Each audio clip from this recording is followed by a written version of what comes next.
my two favorite ways of getting around are through Jeepney and Jeepneys and tricies. Jeepneys are iconic in the Philippines, kind of like how those yellow taxi cabs in New York are iconic for the United States. Jeepneys are made out of old World War II military Jeeps. The people have taken those and converted them into mini buses, and they're pretty cool. Inside, the seats run perpendicular to the driver's seat. You hop in, you find a spot to sit, and you ride until you want to get off. When it's time to get off, you yell out, "Para po," and you pay however much you need to pay, and you hop off. Sometimes Jeepneys are so full that if you want to ride, you're going to have to climb up on the roof and ride up there, or at the very back there are spots where you can stand and hold on.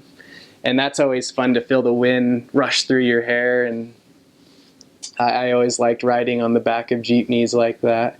In addition to Jeepneys, there are tricies, and those are really fun as well. A tricie is a motorcycle with a side cab attached to it, and you usually ride on tricies when you're going shorter distances. If you're in a more urban area in the city, you could take tricies from neighborhood to neighborhood, and those are a lot of fun to ride in too. Some of my most favorite experiences in the Philippines are after working a long day, riding home in a tricycle and just relaxing in that side cab and looking out at either the city that I was working in or the rice fields. It was a very relaxing time. Loved riding in tricycles. One big thing over there is transportation. We were encouraged by our mission president never to walk for too far, because you can always find a tricycle, which is a motorcycle with a sidecar attached to it. And you tell the driver where you want to go, and you get into the sidecar, and he'll just take you there. And then once you get there, you pay him 10 pesos if it's like a short trip, or 15, sometimes 20. And it's a really efficient way to get around, just because you can always find them, and then you don't have to waste time walking. Another means of transportation that's a little bit different is a jeepney, which is like a long, pretty much Jeep, but it has two benches in it that are perpendicular to the driver, and you just get in, and it has a set route, and then when you want to hop out, you just knock on the ceiling, and then you hop out the back. And it was always an adventure traveling on the jeepneys, because you're not always sure like which route they're going to take or if you're on the right one, but it's really fun. So this one time, my companion and I just hopped in a jeepney because we were coming home from a meeting, and we didn't really stop to check. On the side, it tells you the route of where the jeepney goes. We didn't stop to check what the route was. We just thought, yeah, this is where our jeepney always parks. And the jeepney started driving down the road, and then it got further and further away from where we needed to go. And then we realized that we were on the wrong jeepney. And so we just hopped off. And then we were able to get back on the right jeepney. But it was just a good lesson. Like, you need to always check and just be careful where you're going to go, so you don't get lost. Light and cool is best. It's incredibly hot. It's incredibly humid. And you can have clothes made over there for dirt cheap. So in a lot of cases, missionaries would bring a minimal amount to get by with, and then they would have things tailor-made over there. I had 2 pair of slacks made. It was really cheap, and they were really good. They were really good quality. They held up really well because everything's washed by hand. It can really wear clothes out. So make sure that you get the toughest materials that you can get. And the same thing with like garments and stuff. Make sure they're the tough kind, the kind that breathe well, that dry quickly, because you're going to sweat like crazy. We got to the point where we carried dish towels with us, just stuck in the pocket or hanging on the strap of our backpack, because you're sweating like crazy. I started out with handkerchiefs. I'd soak 3 or 4 a day, and they just wouldn't dry out fast enough. So you sweat a lot. So keep that in mind. light, cool, and durable, because you're going to be walking through mud. There were times I was up to my knees in mud. I'd get home at the end of the day and take my shoes off and just scrape handfuls of mud out, and then hose them down. And you know, it's got to be able to handle that kind of wear. I took Doc Martens and they held it pretty well. The ones that I didn't shine up held up better than those that I did. I kept a pair for nice occasions. I would shine those. I wound up wearing them towards the end of my mission every day, and they fell apart. They held it better if I didn't mess with them. The standards are a little bit different now than they were when I went out. We still had to meet certain standards now. Lighter colors are okay. We still had to wear everything black or dark brown.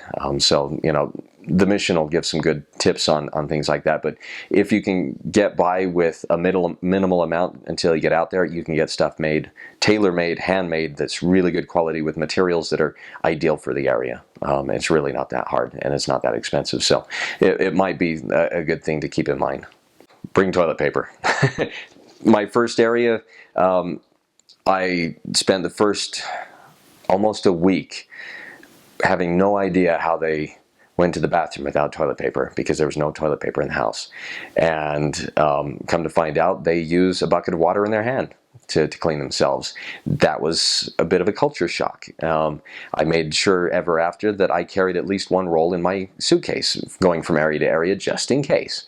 So, you know, there are things like that where, you know, you can buy it, but you have to realize that your first apartment may not have any in it, particularly if you have Filipino companions who are used to not using toilet paper.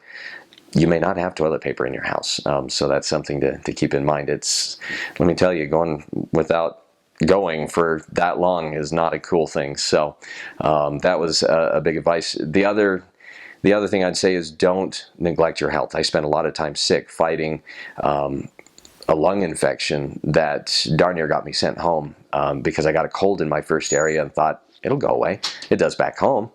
And so, you know, if you neglect your health, you will pay for it. So if you start to feel sick, make sure you get medical attention, because the climate is different. You don't get over things as quickly. And malnourishment is another big issue. I suffered for several months after I got home trying to get my strength back. I lost a lot of weight. Most missionaries lose a lot of weight in the Philippines. So, you know, as far as medicines, you can get pretty much everything. In fact, a lot of times you don't even need a prescription. There's corner drugstores where you can get just about anything. But you know, you don't generally have a hard time finding what you need. The one big thing I would say is just, you know, take care of yourself, take care of your health. So the transportation in the Philippines is a little bit unique. Not very many people have cars, so mostly you just use public transportation, and that's pretty fun. You've got the tricycles, which is the normal way that we would get around if we're just going, you know, semi-close, like in the same city. And you know what, a tricycle, it's a motorcycle. It's got a sidecar, and the sidecar has room for maybe 3 people. 2 can sit on the seat and 1 can sit on a little tiny seat kind of by the driver. And if you really want more people on, you can fit as many people as you can. They're not picky. They'll cram in as many people as will fit. It's pretty fun. But, you know, that's fun. And then you've got the Jeepneys, which they're long. They're kind of like, well, okay, so they've got like a regular, they kind of look like a truck / van, but you know, the windows are just like this panel that's kind of open, and the back is open, and then, you know, people, like the seats, they don't go this way, like they don't, like you're facing the center, you're sitting on the side, there's this long bench, you're sitting on the side, so the Jeep is moving this way, you're facing this way. It's a fun place to ride, and that's usually cheaper than the tricycles. So that's what you would take if you went to a different city. or sometimes buses. Well, that's fun too. But in one of my areas, transportation was really different. In all of my areas, except for that one, the transportation was pretty much the same. But in this one area, it was just up in the north, out in the really, really rural place in my mission, and we had 3 main types of transportation. There were tricycles, but these tricycles didn't look like regular tricycles. They were like, instead of fitting 3 people inside, they could fit 10 people inside. The motorcycle would sit here, and it had a sidecar that went all the way around, and it kind of looked like a Jeepney that was just shrunken down. And then, you'd have the seats on the sides like the Jeepney, where you would be facing the center, and you'd be going this way, be facing the center, like, well, yeah. You would be facing the center, and that was fun. And then you had the next level up. It was called a multi-cab, and it was like a giant tricycle or a small Jeepney. It was kind of in the middle. It had a motor like a regular car, but it was like a Jeepney that could fit maybe 12 people instead of like 18 or however many Jeepneys could fit. And so that was interesting. Then of course you had the regular Jeepneys that were full size. So it just looked like there was like families of Jeepneys roaming around. Like they all looked almost the same, but there were just big ones and medium ones and baby ones. And that was really interesting because that was my last area. I'd never seen that before, but that was fun. I enjoyed that. So in the Philippines, only the office missionaries get cars because driving there is insanity. If you ask any elder that has driven a car there, they'll tell you they're like the best driver now because they can drive anywhere since they've driven in the Philippines. The 2 main ways of transportation, obviously besides walking, are jeepneys and tricycles. So what a jeepney is it's like a huge school bus, but they decorate it and they like pimp it out like crazy. They'll draw whatever they feel like. So you got like your hardcore Catholics that draw like Christ on the cross and like Mary and all these other saints. And then you have like people that are really into basketball. Filipinos love basketball. So they'll draw like all these famous basketball players like in cartoon form. And so it's fun. You'll be standing on the street waiting for a jeepney and you'll like see all these cool designs just going past you. And you'll hear them, a lot of them are blasting music in the main city areas. And they have like this chain that they pull. And when they pull it, this huge horn just blasts. It's like trying to get people to get on their jeepney. And the way jeepneys are, you sit like this and you're sitting knee to knee to people and there's no seat belts. There's just a bar here and you're holding it. And so you're just riding, and it's the best place to like be a missionary because you get to talk and just talk to the people next to you, and you're like trying to yell over the music like, "Hi, we're missionaries, blah, blah, blah." And so you're like holding that and you're just like kind of bumping. It's so fun. I love jeepneys. They're like my favorite thing about like going far out to your different areas. And then the other one, tricycles.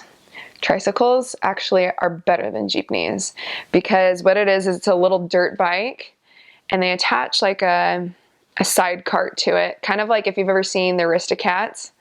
Yeah, it's like that. So you have a little side buggy, and so they fit as many people on as they can. It's so funny, especially in the province areas or like the more farmland areas where there's not as many people and there's not as much traffic. They'll fit like 10 people on one tricycle. They'll pile them like on top and behind the driver. And that was my favorite because we'd be sitting, my favorite spot was behind the driver because I'd be holding on and we're side saddling it. And then we'd just be riding through and he'd be zipping through traffic like crazy. And you're just like, am I going to live? Are my legs going to get chopped off? Because there's all these big rigs coming through at the same time. So yeah, that's the transportation in the Philippines. You can expect a crazy time. The buses over there are crazy. I love it though. There's pretty much no traffic laws the farther outside of the city you get. Sometimes we'd be going 80 miles an hour, swerving around other buses and motorcycles and diesels and gas tank trucks, stuff like that. Thing over there that they do culture-wise is like if you want to pass somebody, like you honk, like and then you can pass something like that, so they know that you're gonna pass them and stuff like that. But yeah, the buses are sketchy, I guess you could say, a little bit. The cheapest buses are the more dangerous ones because all they have are 2 exit doors. The seats are hard. Some of them are wooden, and I mean most of them now would have like some sort of padding or cushioning on the back of them. It's always a fun thing to ride a bus because you can stand up, sit in a seat, or stand right by the door, help people get in or whatever. You can stop the bus by a whole bunch of different ways. The main one that most people use is just para. You just tell the bus driver to stop, but you have to shout it so he can hear you, and then he'll just put on the brakes like hardcore, pull over to the side of the road. All right, bye, and keep going. Or if you had a coin on you, smack a metal rod, ding, ding, ding. They hear that really well. Or most of the cheap buses have like a plywood or something on top that you can smack semi-hard, and it's really loud. Like you could hear that over a horn honking thing like that. Jeepneys, I'm sure lots of people have heard of Jeepneys. It's pretty much an elongated bus, about 3/4 the height of a regular like Bluebird bus that we would use over here for school transportation.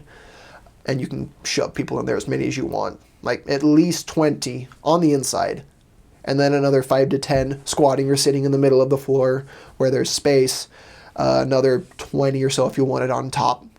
A few hanging off the back, a couple hanging off the sides, a couple up front with the driver. And they have the fare dude that comes around and asks for the money, gives you your change back and stuff depending on how far you're going. Tricycles are basically a motorcycle with a huge metal body that comes over it like that. Like if this were the front of the motorcycle that you were looking at, it would have a little thing that comes over the top, kind of like as a head protection thing from like anything that falls or rain. And then it comes down and makes a little other side cart right here that you can fit a few people on the inside, people on top of this, couple behind the driver, people on the back behind this one. They like to crowd and shove people in vehicles and stuff over there. It's really fun because you're really close and they don't care for personal space. But and then pajuks that's the main job over there, especially the farther you get away from the cities. The pajuks are basically bikes with a little side cart with a little bit of cushioning on it and a little bit of cushioning over the wheel and a huge umbrella that's probably like 6 feet circumference, just one to protect you from rain. And the men over there, they'll wait in lines. Sometimes I've seen them up to 20 bikes just on the side of the road or right next to a known bus stop. And as soon as they see someone hop out, they'll pajak, like something like that, and ask if you need a ride. And if you say yeah, they'll hop on their bike, pedal over to you, ask you where you're going, they'll take you to it. It's the cheapest place to get around, close. At least tricycles are a bit more expensive. The buses, though, they do have a few different types of buses. The cheap ones, the more expensive ones are a bit nicer. A lot more people can't afford them and stuff like that, so it won't be crowded or packed inside the buses. The nicest buses over there are green, and you know what? If you see a bus coming and you're trying to get somewhere fast, you can always take a green bus. It's got a neon light in the front that says where it's going, thing like that. And it only has one door to enter it, right in the very front. It's got the AC. It's got curtains to cover up the windows if you want to sleep. It's got nice padded seats. And most always they'll either have some sort of good music playing on or a movie. And they love American movies for some weird reason, even though they probably don't understand it too well. But those are the nicer buses. And then the PUV buses, those are small, probably about the length of a Sprinter van over here, only less than 6 feet tall. And those things go incredibly fast. They have AC in them. They cost a lot of money. You can fit maybe up to 10, 15 people in them, depending on people's size if you're lucky. And you can get anywhere in half the time it would take you to get there by bus. A bike rider, if you're poor, that's what you do. You use a bike with a side cart and an umbrella. If you're a little bit richer and have a motorcycle, you can be someone's personal taxi, thing like that. Pretty cheap. I've seen up to 5 people on a motorcycle sometimes. Going 60, 70 miles down the highway. praying that they won't crash because they weave in and out of traffic like none other. If you're richer than that, you have a Jeepney. And if you have a good paying job, you can work for the bus companies over there, and they pay pretty decent. As far as traveling goes, it's basically the same on all the different islands. If you're going from one island to another, you're going to take a boat. And depending on where you're going, that will give you how long it takes. But traveling from place to place in your area, from your area to another one for like district meeting or zone conference or something like that, usually from area to area in your area, place to place there, you're going to take a trike or a hobble hobble. Hobble hobble is just a motorcycle, and both of you will get on the back of it and ride off wherever. You pay the driver. Trike is a motorcycle that has like a side cart attached to it, and the side cart will usually seat anywhere from 2 to 5 or 6 people, depending on how big it is. You fit 1 or 2 people on the motorcycle too, along with the driver. So they can get pretty full, but it's safe. Don't freak out about it. They know what they're doing. There's always buses. They have a Jeepneys, which is, it's like a Jeeps that were left behind from wars or other things. They converted them into transportation, so it's like the back part is basically like the covering they have for trucks and stuff, and they have benches that go along the walls, and you just sit down in it. And the Jeepneys have specific routes that they drive, so you'll just get off whenever you get to the spot that you need to go. Whereas trikes, usually they'll have a specific area that they drive within, but they'll take you anywhere within that area. It's the same thing with the hobble hobble. And then buses have their routes, and you stop them along the way if you need to get off. Weather. It's usually pretty good weather. If I remember correctly, in the Philippines it doesn't get below 70, if not like even higher than that. It's usually between like from 80 to 90 something degrees most of the time. So it's really nice. It's pretty tropical because you're on islands in the middle of the ocean, so it's humid definitely, but you get used to it. Occasionally it rains, sometimes without warning, so make sure you take an umbrella with you most of the time just to be sure. Especially during rainy season, there are definitely going to be times when you don't need it, but there's also times where you think you don't need it and you do. So, and as far as storms and stuff go, it's kind of funny because while I was out there, like, you hear about storms going on in the Philippines all the time. Members and just people in the area are talking to you about it. And then like my family and people would email me asking me if I was okay and everything. But what's really nice is Cebu is not like in the exact center of the Philippines. However, it is surrounded by a lot of different islands.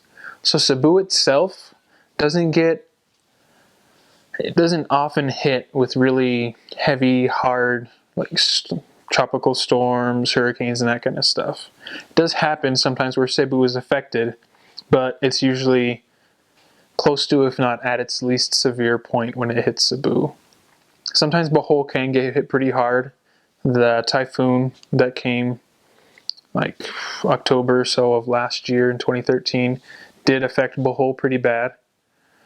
But again, that's part of their life. I mean, they live with the understanding that at any time a storm could come and kind of destroy their house or their living or take someone from them. It doesn't make it any less sad, but it is something that they understand. And it is nice because in the church and in the mission and everything, we get to help them build things back up as much as we can. I wasn't on Negros for very long. I was only there for about 3 or so months, but I didn't see any big storms or anything hit there while I was there. So I'm assuming it's similar to Cebu, if not even better, because it's more towards the center of the Philippines. As far as storms hit all the islands on the outside and kind of lessen in severity as they're going inland.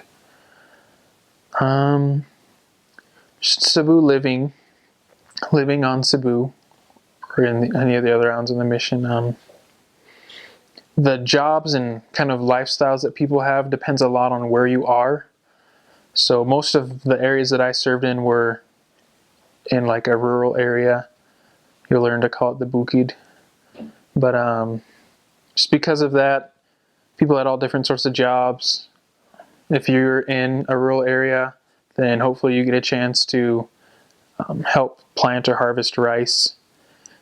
Again, something that you should try once, because it can be fun if you go about it the right way, but at the very least it's like mind-opening to you to see what kind of lives these people have and how difficult of a job it is.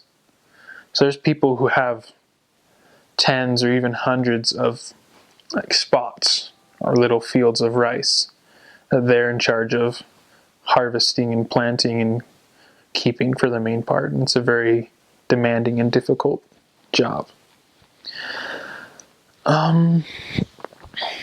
Other jobs, you have trike drivers, people that drive their hobble, bus drivers, all the different transportation.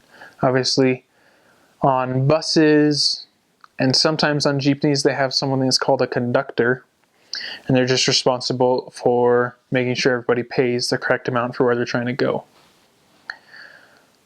There's jobs in the stores, whether it's like a little store in someone's house that you just go to, or whether it's like basically the Walmarts of there, like Gaisano or SM or those kinds of things. Those are different jobs that they can have. Some travel tips and advice would definitely be, if you're in a city, then I would suggest that you just never have your wallet in your pockets at all, especially your back pockets. I actually got my wallet stolen once. It wasn't even in my back pocket. It was just in some loose shorts that I had after we were coming back from doing a service project, and it was lost. So I lost some money, my debit card, and some other stuff, and I had to get all that stuff replaced. But the safest thing, and what I did after that, is kept my wallet in my backpack. And that way it's against you. It's difficult for someone to take anything. There are sneaky people who can't get into your backpack, but I had a special place in the backpack that was like against my back, so no one is going to get my wallet at the very least. I didn't think anybody would steal my scriptures or anything like that, but just be careful. You have to be really aware of yourself and your surroundings, especially in big crowds of people in the city, because there are a lot of thieves that will take your stuff without you even knowing. As far as traveling goes, again, just understand that the way that they drive and that kind of stuff is just the way that they do it. It may seem dangerous to you, but it's how it works over there, so you're not gonna die, you're not gonna fall off, anything like that.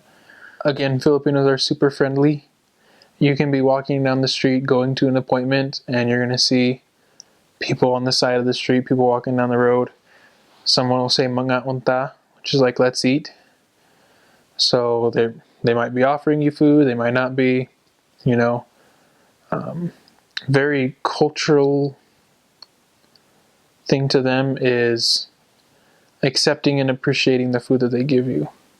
Because again, like I did say, there are many people who will try to feed you that don't have very much themselves, and might feed you and your companion more than they and their family eat that day. So you definitely don't want to offend anybody by like refusing to eat their food or anything like that if they're being serious about it. I mean, if sometimes it is just like a joke, you kind of learn how to tell when you're there. The culture is extremely different from American culture. I learned that really fast. The first time I noticed that probably is, in the MTC, they teach you don't just knock on the door like any normal missionary would. You just stand out, like, let's say there's a fence or something, you stand outside, and this is what everyone does. They just yell, "Taupo," and it's just Tau means people, and so it's a respectful way of basically yelling, "Taupo, taupo," or "people, people," and you wait for them to come outside, and then they'll say, "Sino yen," and then that just means, who's that? Who's there? And you just tell them, "Oh, we're missionaries." And one thing I just adore about the Filipinos is even though they're really shy, they're shy to like meet new people, or they're shy sometimes in conversation, but they're not shy when it comes to eating. You'll walk by a group of people or a family eating dinner outside or whatever meal, and they'll say, "Oi, sisters, kain tayo," which means come eat. And they'll just keep like being super persistent. They're like, come eat, come eat. And we're like, no, really, we just ate, we're fine. And they're like, no, come on, come eat, sisters, come on. And I love that because that just shows like how much they really love their fellow beings. It wasn't just with missionaries. They would say that to anyone. Or if we come in to teach a lesson and part of the family's eating dinner still, we're going to go teach an investigator, they would say that. They're like, oh, sisters, kain tayo. And we're like, we're here to teach, it's fine. And so I love that about them. One thing you don't do, definitely when you're sitting and eating dinner, if they offer you more, just accept it. They love it when you eat. Even if it seems like there's just a little bit of food, they're very big on hospitality and giving. That's what they're really known for, is their love and their charity towards other people.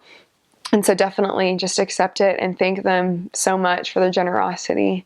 You'll come across a lot of different holidays in the Philippines. They are a predominantly Catholic country, so there's a lot of Catholic traditions that they follow. You'll see a lot of saints everywhere. Obviously, as a missionary, you won't be able to participate in things like that. But it's just neat. You'll be educated on that. You'll see some things probably that you wouldn't expect. Like we would see parades all the time of just a ton of people walking with like candles, and I'd be like, what is today? What's so special about today? And it's some like Catholic holiday or something. And let's see, Christmas. Oh my goodness, Christmas is huge. So Christmas, don't even plan on buying food that whole week, because they just feed you. You walk around on Christmas Eve and Christmas Day, even New Year's Eve and New Year's Day, and we'll get to that later, but it's just so much food. And it's just so funny because it's like they're such small little people and they're so skinny that you wouldn't expect them to like just be so obsessed with food, but it's everything to them.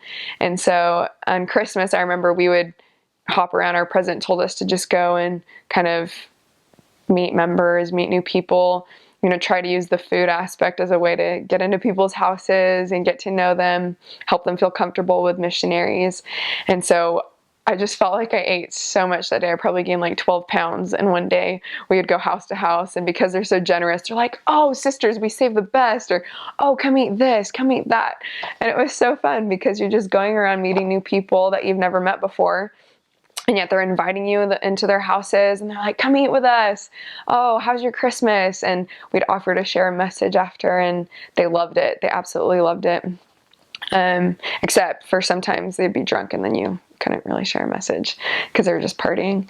For New Year's Eve and New Year's, you're not going to get any sleep, especially if you're in the city like I was, because there are fireworks everywhere. It's so fun.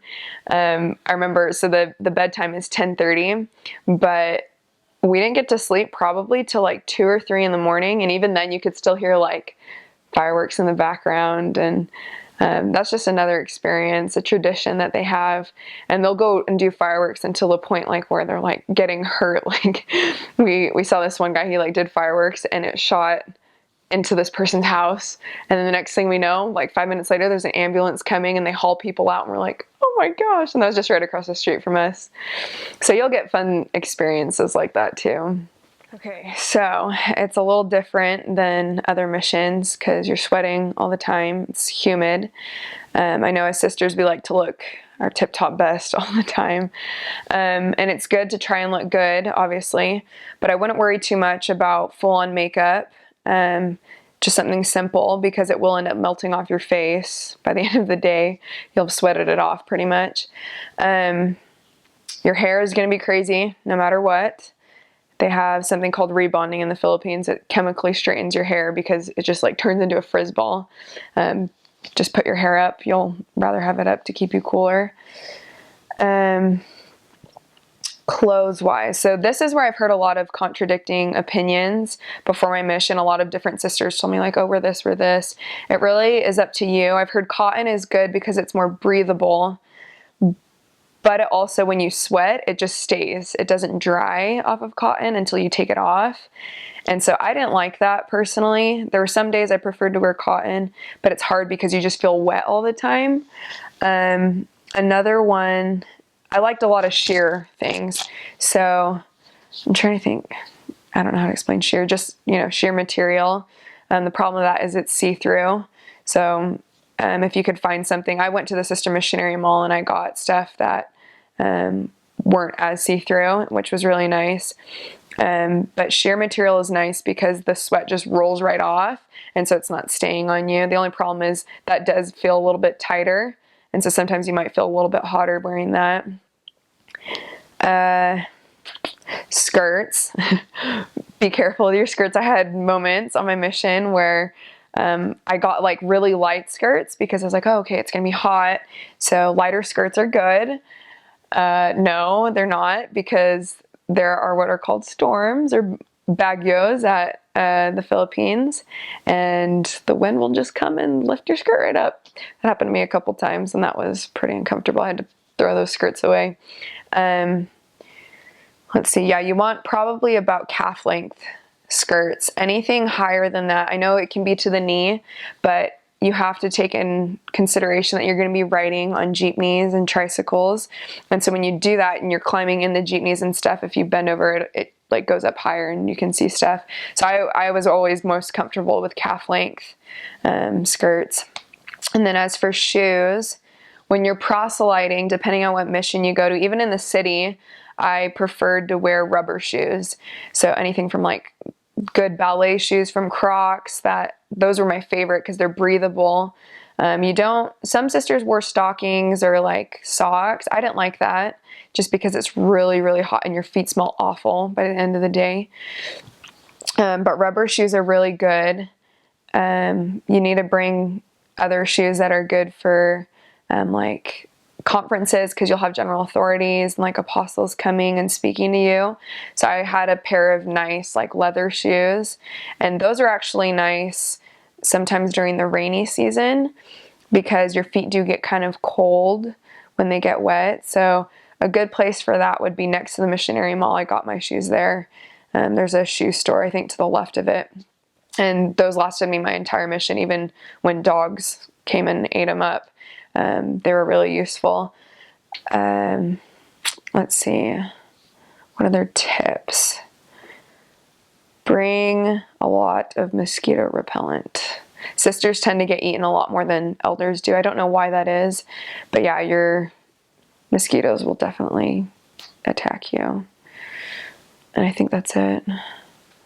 The Filipinos and their culture, I love the culture in the Philippines. The first thing everyone says, and it's true, is that they are a happy people. They smile. Even though there are a lot of people with a lot of problems, they know how to smile, they know how to laugh, they know how to keep pushing on through without, just complaining. And that's something you learn quick as a missionary, and you learn from their example is, you're thinking, oh, it's hot, this is hard, I don't know the language. And you learn that you can do hard things and still be happy and still enjoy yourself. That's something I love about the Filipinos, is their ability to laugh and to smile. It's unlike any other people I know. They can just smile no matter what situation they're in. Another thing I love is they're a very welcoming people.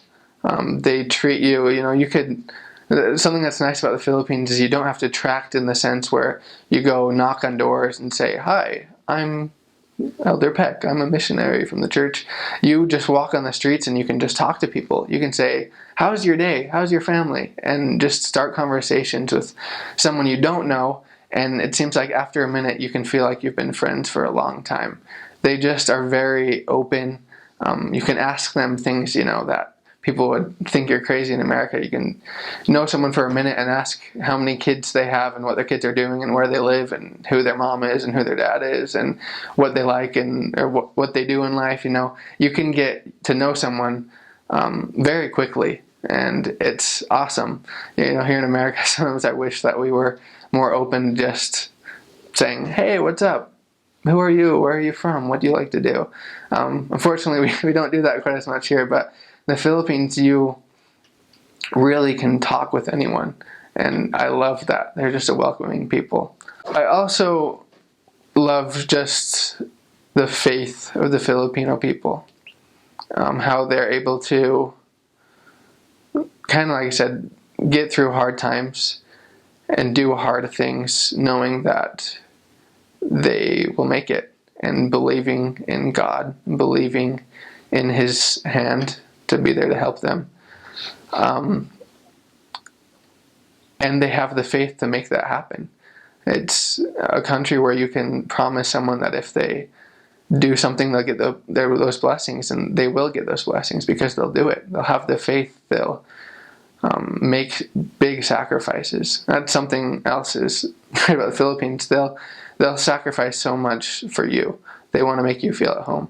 So when you're visiting members, or even people you don't know, who just recognize you as someone visiting and a servant of God, they'll give you the food they had for their family, and they'll put it in front of you and make you eat. They won't give you the choice. They want you to feel at home. They want you to feel comfortable. And it's incredible to see how much they are willing to give up for us as missionaries and for other people. They have charity in that sense, unlike really anyone else that I've known. So I really love that the Filipinos are so giving. Aw, I love the Filipinos. They are the sweetest, most kind people. They're so welcoming, so receptive. They're always willing to help other people around them, and they're always giving you food, always giving you food. Every house you go to, there's some sort of snack or full-on meal if they can. They love to help other people. They're so generous, even though they have so little. Because they have so little, when they give what they have, they give to other people. And they're just so concerned about you, and they're so cute. They're so shy. They are terrified to speak English and mess up. But they're so friendly, especially to Americans. They love Americans. They love the white skin, the different hair colors. They're fascinated by freckles. I don't know how much now, because Americans have been there for a while, but they're so cute and friendly. I love them. They're so amazing. Definitely one of the best parts of the mission is getting to know the people and the culture there, and really embracing the culture that's there. Because I feel like sometimes it's easy to just want to, no, I have my culture, you have yours, and try to keep yourself separate. But I personally loved that my trainer was no, you need to really try to adapt to our culture and try to take on our culture. And I think that helped me a lot, because I understood my investigators at a deeper level, and I was able to help them more, because I was willing to really understand and live the way that they lived. I definitely love the Philippines. The people there are really great, even though the culture is completely opposite from America. I really love it. Their lifestyle's so simple. They just have simple lives. They're always happy. Doesn't matter what they have or they don't have. They're just willing to share with people. They're very kind. They're really easy to talk to. Usually you can talk to them even if they don't want to listen to you. They'll still talk to you, at least for a little bit. And basically everyone has a belief in Christ.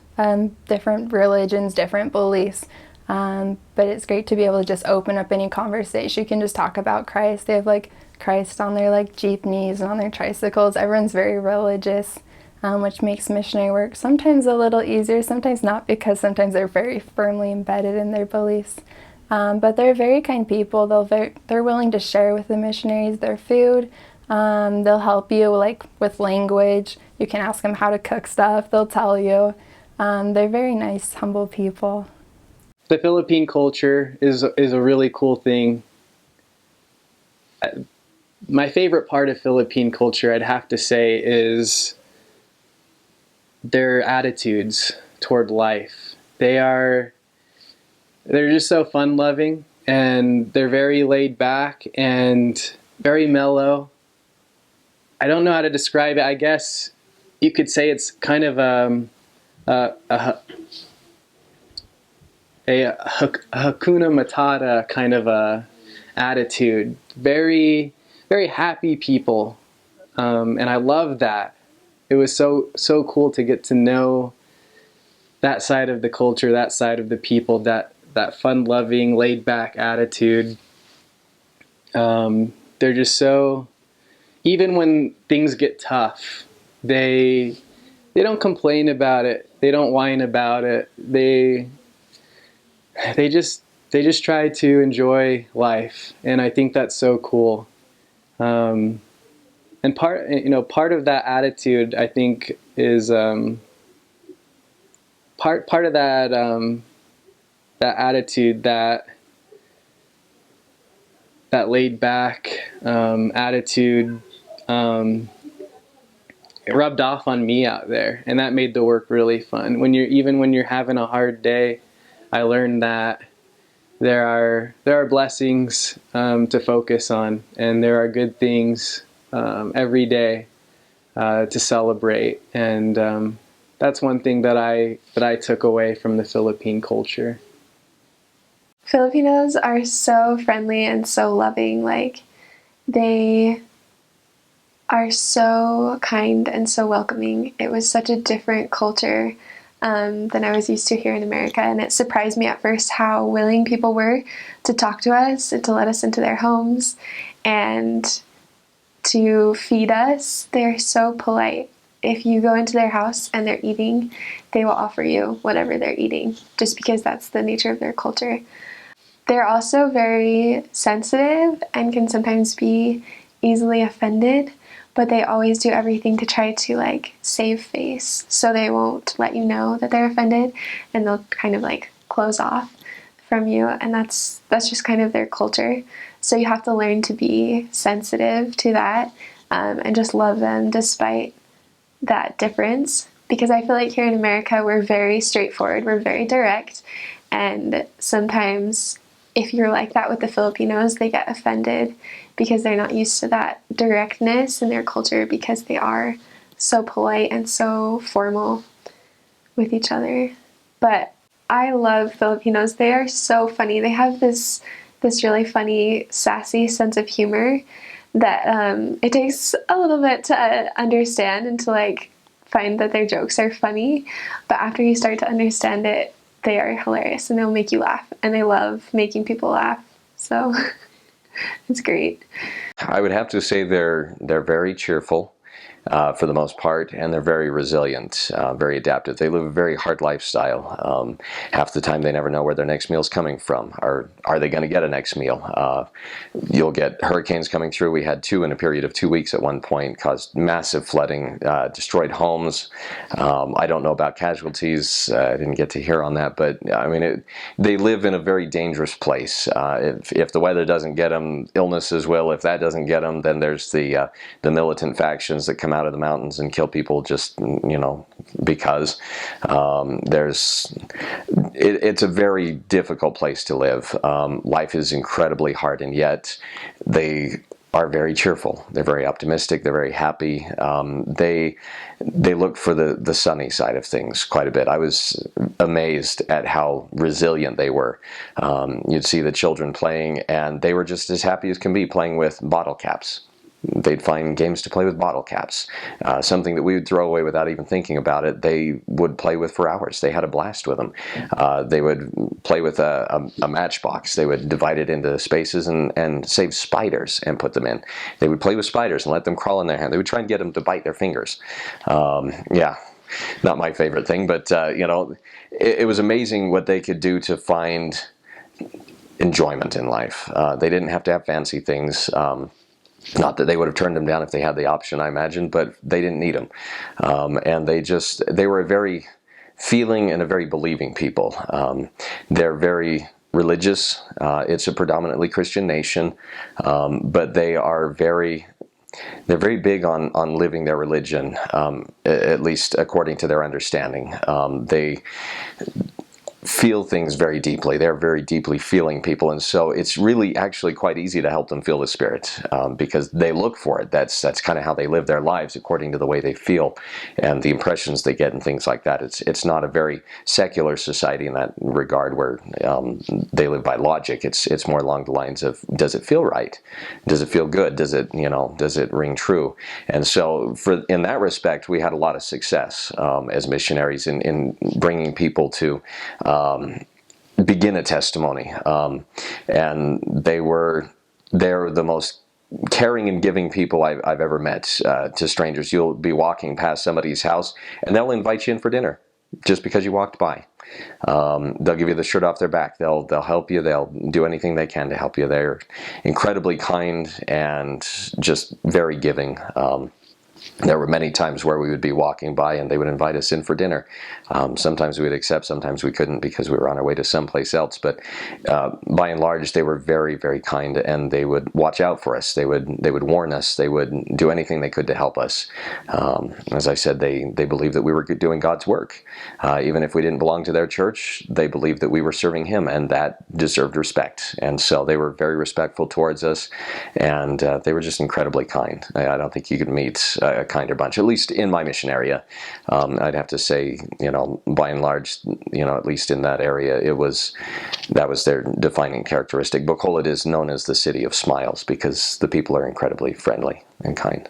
On my mission, I really, really grew to love the Filipino people, because they're very sweet, very humble, very receptive to the gospel, and they're just very fun to be with.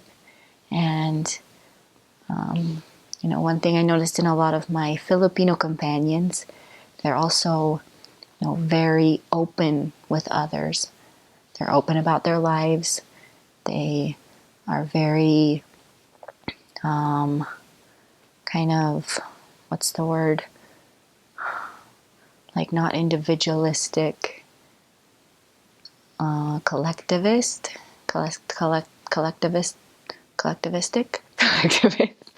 Well, whatever they are, they're just, they like to work together. They like to be in a group. They're very social. They like to be with other people, spend time with other people, and they're very caring. They love to help people. They love to help others, and